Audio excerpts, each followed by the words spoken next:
Chaos in Guadalajara, Mexico, when the city's streets explode. An airplane crash outside of Paris that ranks as one of the worst in history. 2 dams in Italy collapse, engulfing a village in a tidal wave of sludge. Students and teachers in a small Texas town are entombed in the rubble of their school. An oil tanker runs aground off the coast of England and introduces the world to the devastation of the first super spill. Now, engineering disasters on Modern Marvels.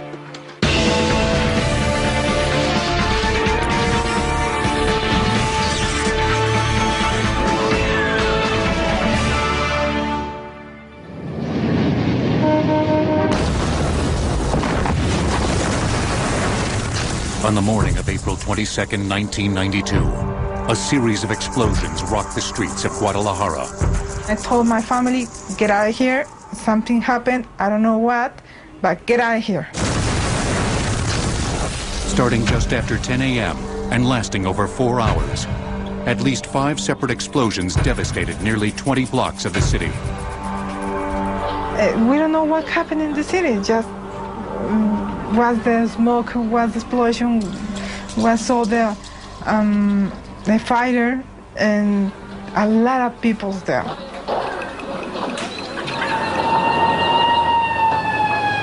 News of the massive devastation traveled to Texas. And on the request of the Mexican consulate there, one Houston-based team was asked to visit the disaster site. I put together a group of firefighters, some medical people, some people from Public Works. Our mission was to see what was needed and also to determine what caused the explosion if we could. We figured we'll start at the outer perimeters where the devastation is and try to work ourselves to the epicenter. We walk around a corner and there's this giant ditch about 15 feet deep, in some areas even deeper. And it was just mind-boggling to walk out into that area and see the first 10 feet of the houses gone. A jagged trench, exacting the path of the main sewer line, had devoured everything in its path, including cars, buses, and pedestrians. Adjacent homes and businesses were reduced to rubble. The scene resembled a war zone. By official counts, there were 215 dead, 1,600 buildings destroyed, and 1,500 people injured. The massive explosion had originated in the sewer main, buried underneath the city streets. The explosion came through the pipe, came through the dirt, went straight up, and then all the debris came back down. It was something like I just never seen before. 40 years in the fire department, I'd seen a lot, never seen anything quite like that. Most of the people conclude that there were about 3,000 deaths, but the official figures are around 200. They started to remove the debris 24 hours after the shock, so they had no way to separate bodies from debris. Days before the catastrophe, residents in and around Sector Reforma, a working-class neighborhood located in southeastern Guadalajara, had lodged nearly 600 complaints of a strong gasoline odor emanating from the sewers. There was alarm. There was phone calls to the fire department the night before because of the strong smell of gasoline. And there was a little investigation of what was going on, and everyone was told to go back to bed. And less than 12 hours later, it all blew up. In the wake of the destruction, residents demanded answers to what went wrong and why the area had not been evacuated. The government tried to find some answer to give to the people, but they created a couple of theories about the vegetable oil company, and there was no believable answer. Despite what they were being told, it was obvious that the substance that caused the explosion was gasoline. And in Mexico, all of the gasoline comes from one source. Pemex is the only oil producer in Mexico. It's a monopoly, and they produce and sell every liter of gasoline. Somehow, large quantities of gasoline had seeped into the sewer line, creating a massive pipe bomb. 3 years earlier, the subway was built a few blocks away, and it had to cross where the main sewer goes. So they created a U-turn underneath the subway rails. Much like a trap under a household sink, which causes a water plug that prevents sewer gases from entering the house. An airlock was formed in the sewer itself.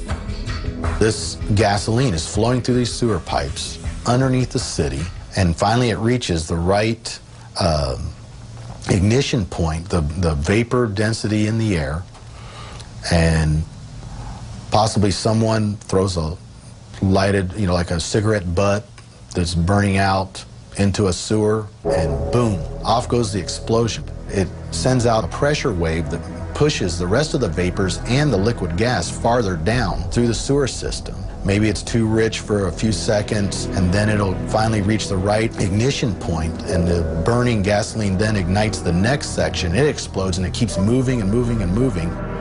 The series of explosions did not go beyond the U-turn in the sewer pipe. If there was no airlock, the explosion could have gone farther, or there could have been no explosion, but just a huge fire inside the sewer, but not an explosion because the heated air could have flown. There was no option because there was this U-turn, this airlock. With the damage assessed and cause determined, the team from Houston just needed to locate the origin of the gasoline in the sewer.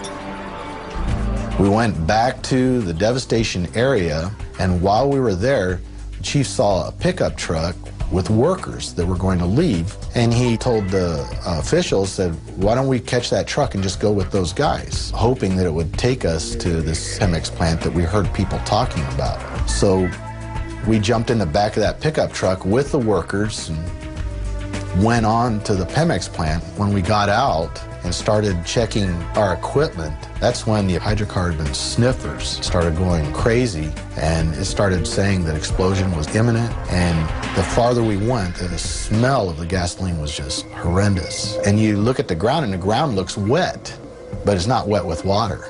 The ground's wet with gasoline. The ground is completely permeated with gasoline that leaked up through the soil from the pipes that were underground. And then we definitely knew we had found where the leak was. Right in front of the plant was where the pipe ran over the sewer line.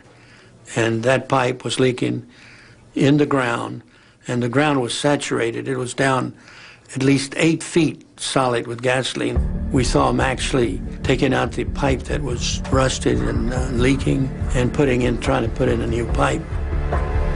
The useful life of underground steel pipes, even when coated and wrapped, generally does not exceed 30 years without inspection, repair, or replacement. The pipe was just really, really rusted and big holes in it. And the pipe they were going to replace it with wasn't that much better shape.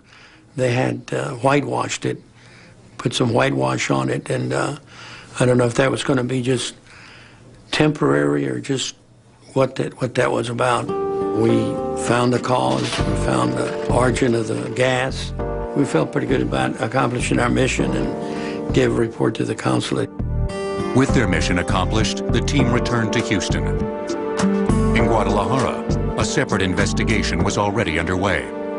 The president of Mexico came here and he said, 3 days, 72 hours, and I want to know who is the responsible. With a slightly different account than the Houston delegations, the Mexican government's inquiry concluded that an iron water main had been illegally installed, intersecting and establishing contact with the 12-inch steel pipeline. The dissimilar metal-to-metal contact in a moist environment caused corrosion to both lines. A half-inch hole was created in the gasoline pipeline, allowing an estimated 150,000 gallons of gasoline to leak into the soil. And a little hole. And from this little hole flew or dumped all the thousand and thousand of liters of gasoline.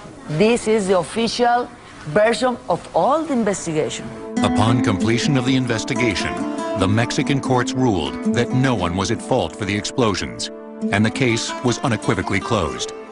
The big question is, could it happen again? When you're in the middle of the situation, you don't care about who did what or play a blame game. What we want to do is find out, where's it coming from? Why did it happen? Is it going to happen again? Pemex offered unofficially help in money, but they never accepted any of the responsibility of this explosion. After we came back, we had no idea what happened after that, because it seemed like it dropped off into a black hole. Nobody really knew what was going on down there, or like it had never happened. But I just have this memory that I carry with me. I know what I saw. I know what I experienced. And it wasn't good. Remnants of the destruction and memorials to the victims of the 22nd of April serve as constant reminders of this massive tragedy that unfortunately is little known outside the streets of Guadalajara. When gasoline vapors ignite, 1 gallon of gasoline can explode with the same force as 14 sticks of dynamite. Engineering disasters will return on Modern Marvels. We now return to engineering disasters on Modern Marvels. McDonnell Douglas's mighty DC-10, built to compete against rivals Lockheed L-1011 and the Boeing 747, was one of the workhorses of the world's commercial jet fleet for 20 years. But in the early 1970s, the new wide-body design of the DC-10 turned what could have been a survivable malfunction in a smaller plane into a deadly engineering problem. The cargo door could appear to be closed and latched, when in fact it was not. The Federal Aviation Administration determined that this unsafe condition resulted in one of the worst aviation disasters in history and began the negative public perception of the DC-10 that it would never escape. The DC-10 really got a bad rap. I mean, it was the Corvair of the airplane industry. The DC-10 was the Douglas Aircraft Company's first and only wide-bodied commercial airliner. The jet featured a spacious cabin design with 2 aisles and 3 rows of seats. But the air pressurization systems for the enormous cabin were similar to those used in smaller planes. A lot of the design features of the wide-bodied aircraft were just scaled up from the previous narrow-bodied airplanes. The DC-10 was a short-range jumbo jet, capable of carrying 343 passengers. It was less expensive than its rivals, and soon became the nation's most popular wide-body aircraft. But in 1972, less than 2 years after its introduction, a DC-10 flying over Windsor, Canada, exhibited the first signs of problems in the new jet. There was an incident involving a DC-10 departing Detroit. As it was climbing, the cargo door blew off and some cargo went out of the aircraft. The aircraft had considerable control difficulties because the loss of the door, depressurization had collapsed the floor in the back of the airplane. As the cargo door came off, there was an explosive decompression of air in the cabin, escaping out of the hole. The pressure of the massive volume of air was so heavy that the cabin floor gave way. Even though control cables running under the cabin floor were damaged, the pilots were able to land the plane, and no life was lost. It was later determined that the vent door, a secondary locking device on the cargo door, wasn't secured before takeoff. When we got the report from the baggage handler, he said he was having a hard time closing the vent door, so he had to put his knee on it to close the door, and he forced and bent the mechanism such that the light went off in the cockpit, and the vent door closed. So the cargo door apparently looked like it was sealed, and the door itself was closed, but it wasn't properly latched. The torque tube in the locking mechanism of the cargo door could be bent by human force. Once bent, the tube would allow the door to close, even though it was not properly latched. The NTSB wrote a report and issued safety recommendations to the FAA, requesting that the FAA consider certain modifications to the door and to the aircraft to prevent the damage from a loss of the door. The FAA allowed for the modifications to be carried out on a voluntary basis. Although most carriers repaired their aircraft, some, especially those operating outside the U.S., did not. On March 3, 1974, a Turkish Airways DC-10 departed from Paris. The first few minutes of the flight were routine. But suddenly, as the plane reached 13,000 feet, the cargo door blew out. The immense force of the pressurized air in the cabin as it rushed out the cargo door buckled the floor. When the floor collapsed, some of the seats actually detached from the floor and went out the door, out the airplane. Vital control lines for the plane ran just under the cabin floor. They were instantly severed. What happened is that the airplane, because the floor collapsed and actually moved the controls mechanically, the crew cannot overcome that mechanical difference, so the airplane came down. The plane slammed into trees in a forest. All 346 passengers were killed. Investigators soon discovered that the cause of the crash was almost identical to the accident in Windsor. According to the French report, the door was not closed properly. That's why it came open. And they could not find evidence of the fixes that we had put out after the Windsor accident in the wreckage. In both cases, the ground personnel forced the door, or forced the handle, and because there was a bending and compliance in the push rods, the handle actually closed, therefore indicating that the cargo door was closed and latched. After the Turkish Airways disaster, the FAA mandated that the cargo door on DC-10s operating in the U.S. be modified. There were several design changes made to ensure that the operator of the door could not close the vent door unless the latches were in the proper position. As a result of the Paris accident, there was a fix put on the door which included what they called a feedback loop. Not only was there a rod going from the handle to the latch pins and to the small pressurization door, there was a feedback loop. Another set of rods were connected back to the handle to show that the latch pins had in fact engaged properly. The crash also resulted in a mandated design change for not just the DC-10, but all wide-body aircraft. These planes had small vents between the cabin floor and the cargo area, designed to equalize pressure between the two areas if needed. The venting system was adequate in smaller planes, but couldn't equalize the vast volume of air in a wide body. That design feature worked well on the narrow-bodied older aircraft, and it was the same design used for the wide-bodied. However, the scaling up led to the problem that this tremendous volume of air, now in a wide-bodied airplane, those traditional vents were not sufficient, and that's why we had the collapse of the floor in the two DC-10s. The fix entailed installing additional vents in the floor of the cabin, which would allow air to rapidly equalize. If you have a pressure change, such as what would occur as a result of such as a cargo door opening up, then these doors would open up. They're kind of spring-loaded and they basically open up. And what they do is they allow then the pressure to vent around the outside of the floor, and it keeps that whole floor from collapsing.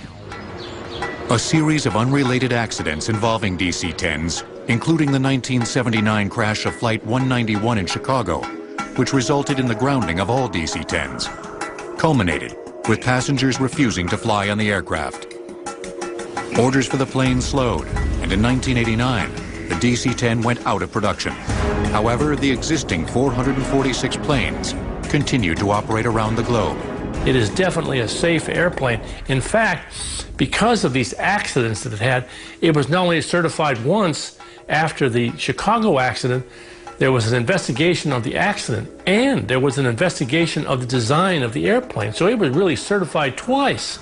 It had to be the safest airplane after all of it went through of all time. Despite this troubled beginning, the DC-10 ultimately proved a reliable aircraft, and the safety record improved as the fleet hours increased. In fact, the DC-10's lifetime safety record as of 2003 surpassed that of the venerable Boeing 747. Nevertheless, the remaining DC-10s operating in the United States, once an icon of luxury travel, have been relegated to cargo duty. In 1979, DC-10s carried approximately 100,000 people daily on the 450 flights that departed each day in the U.S. alone. Engineering disasters will return on Modern Marvels. We now return to engineering disasters on Modern Marvels.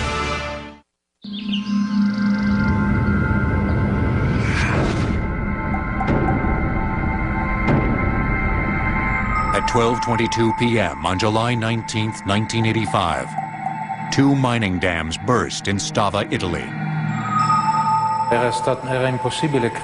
It was impossible to believe what we saw.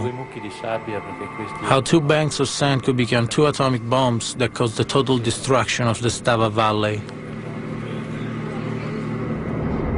The rupture unleashed a mud and sludge wave more than 100 feet wide.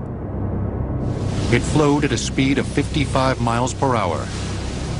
It burst out, and of course, considering also the natural slope of this valley, which is quite steep, it gained progressive momentum. It reached a very high acceleration in a matter of seconds. The mudslide was over in 4 minutes, but during that time, 268 people died, and 4 hotels and 50 homes were flattened. I saw that everything was swallowed up. There wasn't anything left, not houses, not anything. The town of Stava was virtually wiped off the map. The event has been called one of the worst industrial catastrophes in the world. But it could have been prevented. Stava is located in northeastern Italy, nestled in a picturesque alpine valley. Though it's primarily a farming community, Stava has mountains rich in fluorite, and in 1934, a very productive mining industry began. In 1967, the first tailings dam was started. The tailings dam's purpose was to contain the waste material from the mine. The waste was a mixture of silt, sand, and water. The sand formed the dam structure, and the silt and water were stored in the basin itself. So their purpose is to store material at the fluid state first that couldn't be discharged directly into watercourses because they've got a high pollutant content. The silt was supposed to sink to the bottom of the basin and solidify, while the clear water was recycled into the streams and rivers of Stava. As more material was poured into the dam, the size of the basin increased. In just a few years, the tailings dam rose to 65 feet, twice the normal height for this kind of structure. In 1969, the mine owners decided to start another dam, right above the first one. The choice couldn't have been worse, because first of all, we are on a steep slope that these structures can be considered completely stable only if they are built in the proper manner on flat ground, which of course was not the case here. Another factor that led to the disaster was the nature of the soil on which the dams were built. The marshy ground in Stava was not firm enough to hold the large earthen structures. Just walking along the slope, you see that the ground is soggy, it gives way, it's always saturated with water, and you can actually see springs coming out from the ground. Over the next 6 years, the two tailings dams grew to more than 165 feet. Local residents became alarmed, and in 1975, they called upon city authorities to inspect the dams and determine their stability. The thing was done by an engineer that was appointed by the company itself that ran the mine. So, of course, his judgment couldn't really be considered objective. This man, when he saw this structure, he says, it's a miracle that they haven't already collapsed. The engineer suggested that a test be done to determine the firmness of the soil. The test would have cost approximately $13,000. And the direction of the mine said, that is too much money just for this. We'll do it in a more simple way. That is, getting an iron bar and pushing it through the soil and test like this manually if the soil was more or less firm. course, a test like this is ridiculous. In fact, because of the marshy nature of the soil, the silt in the basins had not drained properly, becoming heavier and putting more pressure on the outer structure of the upper basin. On July 19, 1985, the upper dam suddenly collapsed down into the lower basin, which burst with an earth-shaking force.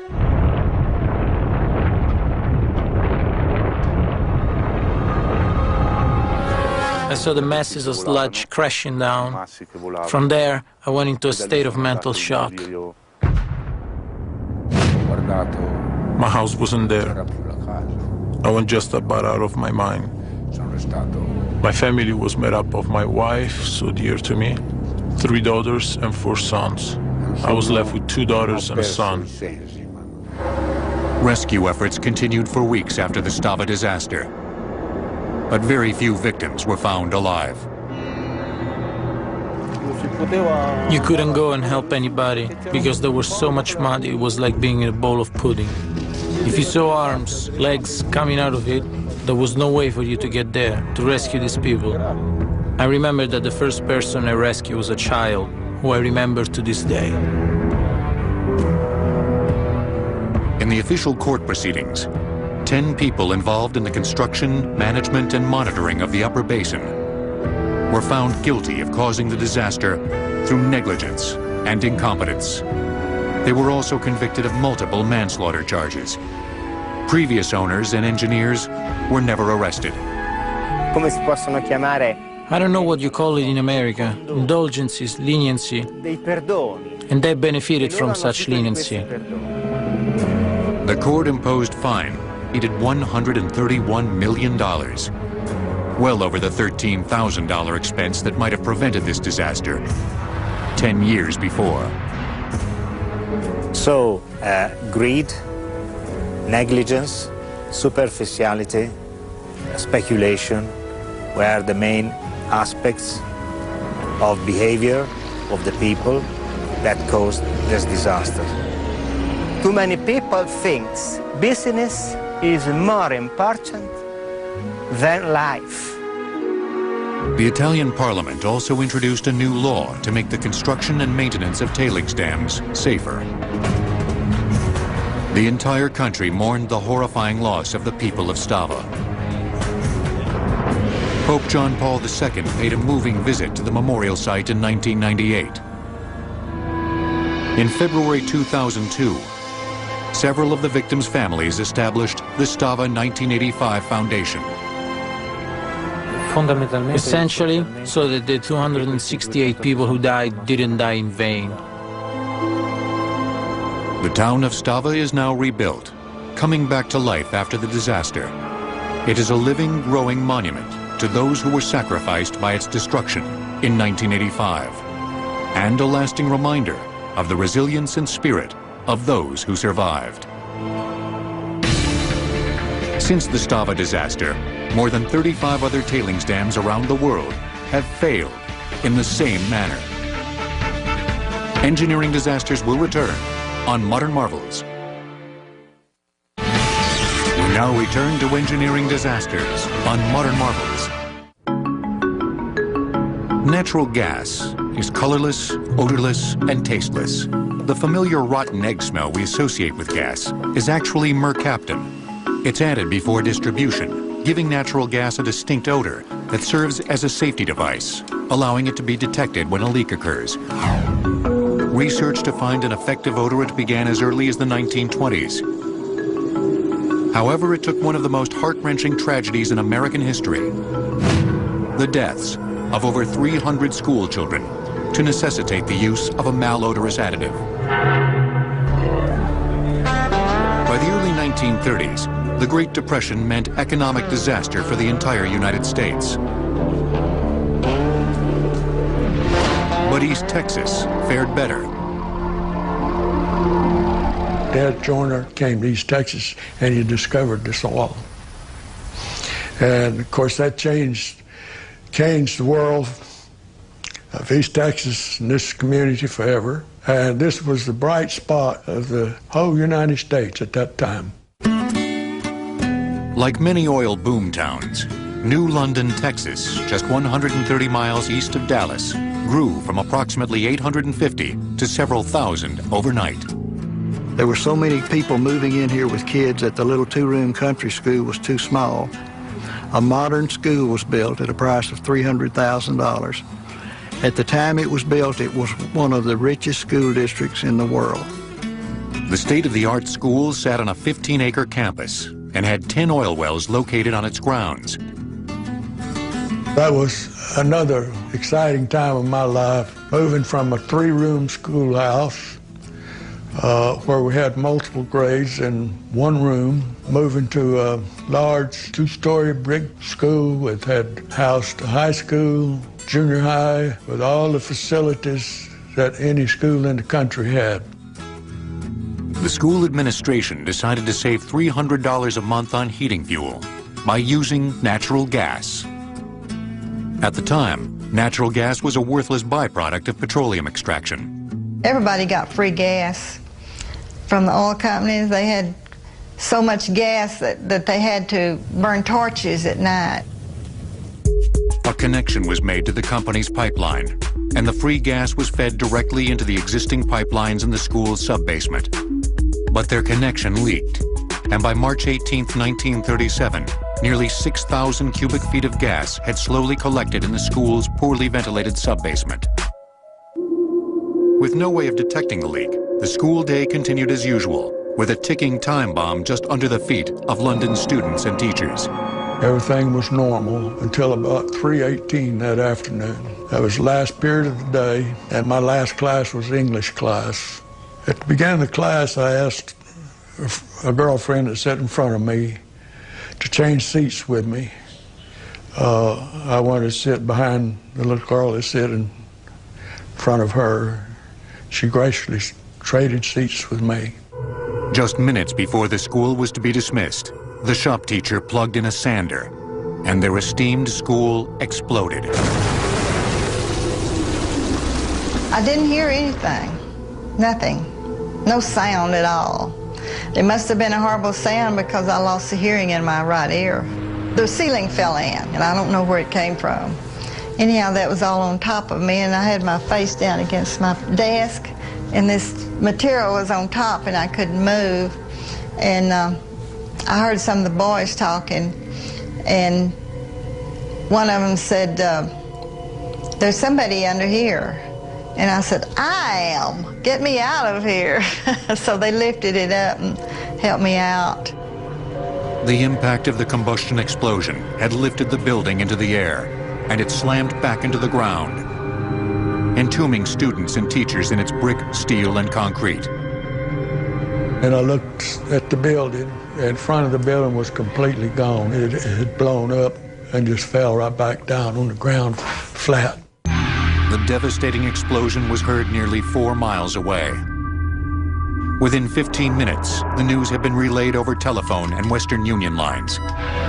Frantic parents rushed to the school. Residents and oil field workers brought in heavy equipment. People was just coming from everywhere. They just started hollering and screaming. People everywhere just couldn't find their children. They carried them everywhere. They had to start making makeshift hospitals. Legions of volunteers and parents frantically dug through the night, looking for the young victims.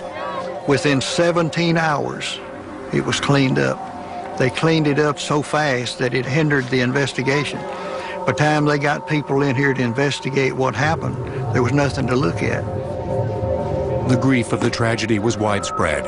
Condolences came from all over the world, including a telegram from Eleanor Roosevelt, as well as one from the Chancellor of Germany, Adolf Hitler.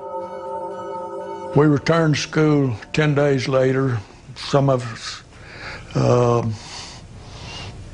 a lot of us wasn't there. They called a roll in the old gymnasium and gathered by grades, and there's probably 50% of the normal capacity of the classes there or less. And that's when I discovered that the girl I traded seats with was killed. And like I say, that I carried that guilt with me. Of the estimated 650 students and teachers in the building, 319 were dead. There were 3 investigating agencies came in, the State Board of Inquiry, the Bureau of Mines, and Agricultural Department. They all reached the same conclusion that no one is to be held liable for the school explosion. Since natural gas at that time had no odor, it would not have mattered how they were getting it or how they were using it, it would still happen. 3 days after the explosion, Texas legislature called a special session in order to pass the authorization law that we smell gas today for our safety and protection. The Texas regulation was quickly adopted worldwide. But tragically, it took the lives of nearly an entire generation in one small town to bring about this momentous leap forward in safety.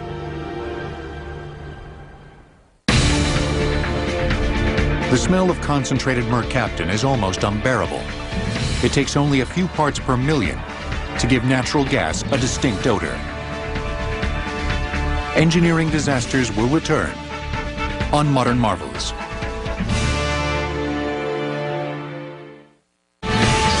We now return to engineering disasters on Modern Marvels. Since the inception of the oil tanker, many accidents have garnered horrific headlines. In the 1990s, there was on average more than 1 oil tanker spill every 2 weeks. But it was the catastrophic grounding of the Torrey Canyon oil tanker in 1967 that introduced the world to the devastation of the superspill. On March 18, 1967, the Torrey Canyon ran aground off the southern coast of England. Within 2 weeks, her entire cargo of 119,000 tons of crude oil was lost. Close to 200 miles of pristine coastline were defiled. This was a really big spill, even by modern standards. The tanker spilled 3 times the oil that the Exxon Valdez spilled in Alaska, and we know what damage that spill caused. Nearly 4 decades later, the Torrey Canyon accident serves as a valuable lesson of how poorly designed instruments can be the catalyst for human error on a grand scale. In 1959, when the Torrey Canyon was first put into operation, she had a cargo capacity of 60,000 tons of oil, considered small in an era when many ships had a capacity of over 100,000 tons. In the late 60s, our dependence on oil, the consumption of oil worldwide was growing astronomically. Oil was about 30 cents a gallon in the U.S., and cars got 10 miles to the gallon. So we were using more and more oil globally. Consequently, the rise of the supertanker, the transportation of oil, started to take on new dimensions. In 1964, as oil demand increased, the owners of the Torrey Canyon decided she would be more profitable with an even larger capacity. In 1965, Torrey Canyon was brought to the Sasebo Shipbuilding Company in Japan for jumboization. Jumboization, in the case of the Torrey Canyon, as well as many other tankers, involved cutting it at midships, separating the 2 halves, and then inserting a large section in between with additional cargo tanks. When the Torrey Canyon went back to work in 1965, she was the 13th largest vessel in the world, capable of carrying close to 122,000 tons of oil. The ship was also equipped with an autopilot feature. Well over 90% of the time on the Torrey Canyon, as well as similar ships like it at the time, they were on autopilot. And the autopilot system allowed the helmsman to set a compass heading, such as 18 degrees, and it would just hold that compass heading. Several days before the fateful collision, the autopilot was set to 18 degrees north, sending the Torrey Canyon well clear of the Scilly Isles, a chain of rocky islands which stood between the ship and her final destination, a port on the west coast of England. The captain had the ship running at full speed, 17 knots, in an effort to beat a narrow tidal window on the evening of March 18th, when high tides would make the port deep enough for the ship to enter. If he missed it, they would have to wait 6 days, and the costs for the crew and the ship and reserving the space in the harbor were substantial. So he was under considerable time stress to make this date. Before he turned in on what would be his last night afloat, the captain left orders to be called when the islands were detected on the radar, signifying their final approach to port. Early the next morning, radar revealed that strong currents had unexpectedly pushed the ship to the east. The Torrey Canyon was aiming right for a precarious channel between the islands and the coast. When he found that he was not where he thought he would be off the Scilly Isles, his normal course would have been to steer all the way around to seaward of the Isles and come to port.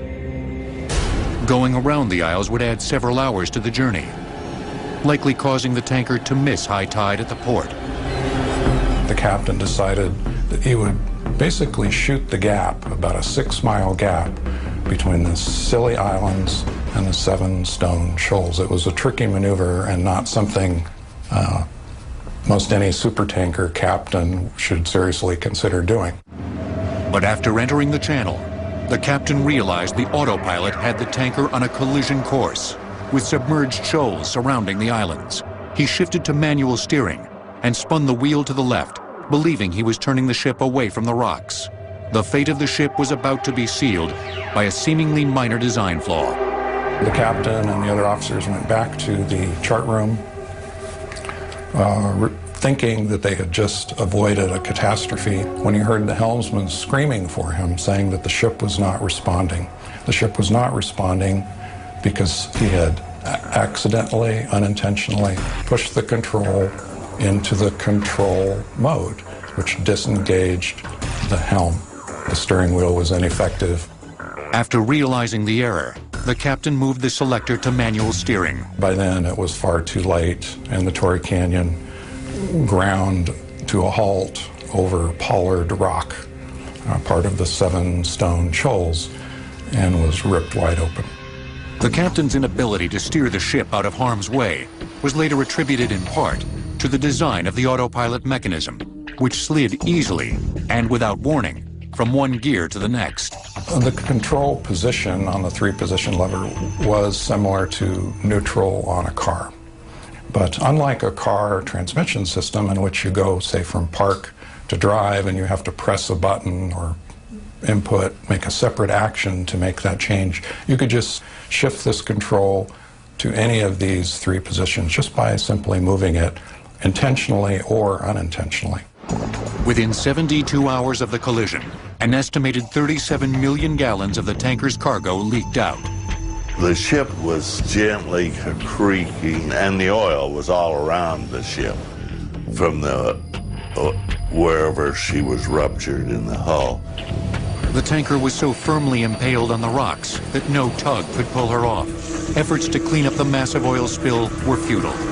They went at this from every angle. They hit it with napalm. They tried to burn the oil away. They hit it with explosives, trying to sink it. That didn't work. Then they hit it with tens of thousands of tons of detergent to try to soak the oil or disperse the oil. And that didn't help at all. In fact, that proved more toxic to the ecosystem. There was no precedent for this type of crash. Within a few years, more effective cleanup methods became common practice. But amazingly, a better autopilot design was not installed on oil tankers until over 20 years later. You had the same problem, it appears, on the Exxon Valdez with the autopilot engaged. They turned the wheel, but the vessel did not respond because it wasn't supposed to. After Exxon Valdez, they made a change so that if you turn the wheel while it is engaged, an alarm sounds. Navigational technology on oil tankers has been greatly improved since the Torrey Canyon. Nowadays, you can have alarms if you get off course, audible alarms, basically anything you want as far as the navigational aids. The GPS knows where the ship is on the surface of the Earth, and the rudder will be changed to keep the ship on the prescribed track that the master laid into the computer. The ever-increasing number of automated features on modern tankers are most successful when designed with the user in mind. Particularly today, when systems are becoming so very, very reliable and well-engineered, it is the user interface and the human factors that play the greatest role in the success or failure or reliability of major systems. Another lasting consequence of the ecological calamity was that the accident made the international community realize the need for stricter penalties for oil polluters. International policies were put into place to provide relief to the victims, and by 1969, Ship owners became strictly liable for their spills.